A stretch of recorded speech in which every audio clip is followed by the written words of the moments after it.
Kronologi remaja curi casing HP di area keliling desa dan dianiaya, 5 orang dilaporkan polisi.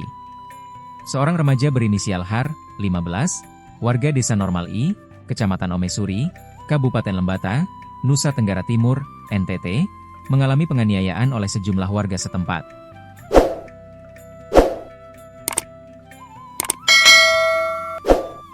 Penganiayaan tersebut terjadi pada Rabu, 2 April 2025, sekitar pukul 17.15 WITA, ketika Har ditangkap setelah diduga mencuri alat cukur listrik dan silikon handphone di rumah seorang aparat desa.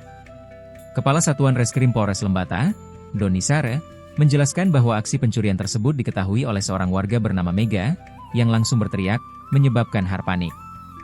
Saat itu Mega langsung berteriak, ungkap Doni saat dihubungi pada Senin, 7 April 2025. Ketika mendengar teriakan, Har melarikan diri melalui jendela belakang menuju pantai. Namun, warga setempat melakukan pencarian dan menemukan Har di pesisir pantai. Har kemudian digiring menuju rumah kepala desa. Di tengah perjalanan, seorang warga bernama Husni menabrak korban dengan sepeda motor, yang kemudian diikuti dengan serangan fisik oleh warga lain. Polus datang memukul korban menggunakan kayu. Lalu, Mega menampar dan memukul korban menggunakan tali. Disusul Aldin yang melempar dan menendang korban, dan hal yang sama dilakukan Lukman yang menendang korban secara berulang-ulang, jelas Doni. Setelah dianiaya, Lukman menelanjangi Har dan mengikat kedua tangannya. Korban kemudian diarak keliling kampung sambil disuruh berteriak, "Saya pencuri," secara berulang-ulang. Akibat penganiayaan tersebut, Har mengalami memar di bagian kaki kanan dan leher belakang.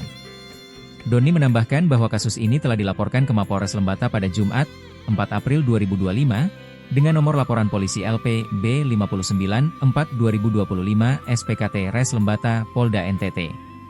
Terlapornya 5 orang yaitu Husni, Polus, Aldin, Lukman, dan Mega, pungkasnya.